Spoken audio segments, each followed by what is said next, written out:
and a challenging game against Salford on Saturday. Would it be dangerous to look at their recent results and underestimate how challenging that will be?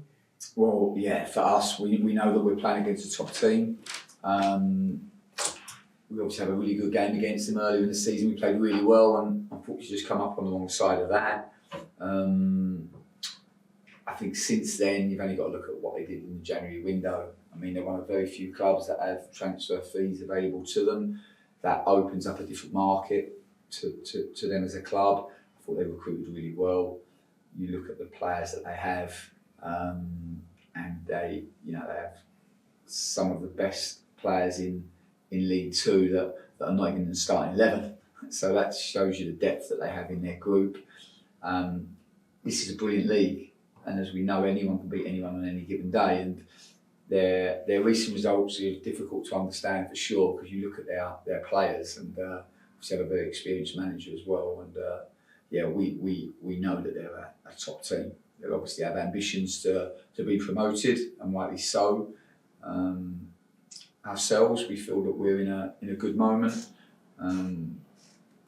Trained today, it felt like the squad is in as strong a position as it's been all season, which I think is really positive. We take confidence by the way that we ended last week. But yeah, we're under no illusions. We're going to have to be at our very best Saturday if we want to get on the right side of it. Yeah, and you mentioned how good the finishes were that came on Saturday. This week in training, has it been the case of everyone throwing their hat in? Makes it more difficult or more easy for you to pick a side? Yeah, I think for us, it's what we want. We always want to have difficult decisions. We always want players putting their hands up. I thought the boys coming onto the pitch on Saturday did brilliantly well. I looked at the performance as a whole, and people will say, "Oh, you played, really well in the second half, and much better in the second half." But sometimes you have to set the win up, and I thought we did that first half with the way that we played.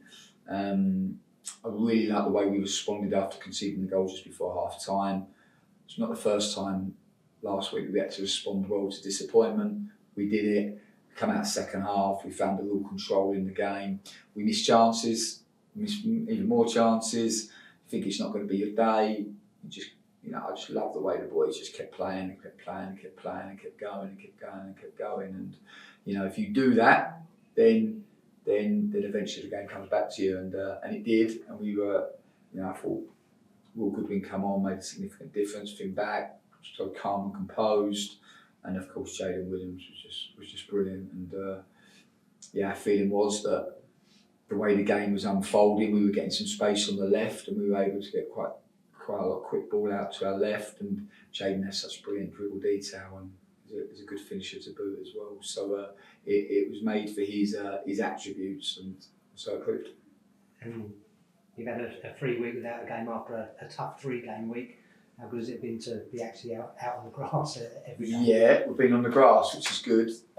Trained in the Dome on Monday, and then since then we've been on the grass, which has been great, and really important to us because for us in terms of preparation to have the 11-side pitch available and also grass for the boys is something that's so important to them in their preparations. And I think we've had a good week. Like I said, we got to watch Shrewsbury versus Salford on Tuesday, which was good. It's always good for us to be able to take that learning in preparation for the opponent. We understand their attributes. They have a wealth of athleticism in their group, very powerful, very forward thinking. They like to run forward, to play forward. They press very aggressively, always looking to step up with their pressure. And they have, as well as having athleticism, they have some real experience in their group as well. So a good team, a good squad. And again, I think for us, back at home, we're super looking forward to it.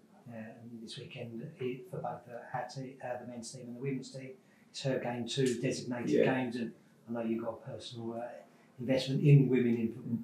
Yeah, of course. Obviously, my daughter Isabella plays. She loves the game. It's been one of my greatest privileges watching her develop and play and enjoy the game and fall in love with the game that I also love. I I think it's just brilliant that we live in the 21st century. And I look around, do you know what, I've always, since I've been at Concord Rangers, I always, before the home game, I always just walk around supporters and just speak. And I think it's one of my favourite times in the week, just to shake hands and thank everyone for coming and for supporting the team, and always have good conversations and get a good feeling of what they're feeling, because ultimately we're just custodians. It's their club. I always think it's a supporters club, but to see now such a diverse support base, and it's great. You see the younger people, but then you also see the seniors that have been, and they tell me stories about supporting the club for the last 40, 50 or 60 years, and it just blows my brains. But also the amount of women now that you see at the game. And I just think we're so lucky as a football club that we have such a safe and secure environment that everybody feels welcome. And it's so important to me, because, we are a family, and for some of our supporters, this is their family. And for some, maybe it's their only safe and secure place that they can come every week and feel like they belong. And this is something that I just believe is incredibly important. And it's great that now, maybe when I first started supporting football in the 80s, you didn't see so many women in the stadiums. But now we're seeing so many, and I think that's because of the way the girls' game has grown as well. It's just going from strength to strength. I look at the quality of young girls now playing. It just blows my brains at how quickly that game has developed. And I think it's really exciting. Obviously, I know our female team and the women are doing really well. They're having another good season, and I think their day is tomorrow, Sunday, sorry. So we're super excited for our game. Football to me is the best sport in the world, and the fact now everybody can engage and enjoy it is so positive. We live in the 21st century, and we're quite quick to be negative and look for the worst. But I think this is something that is so positive, and it's so lovely that everybody can access. Like I said, what I think is the greatest game in the world.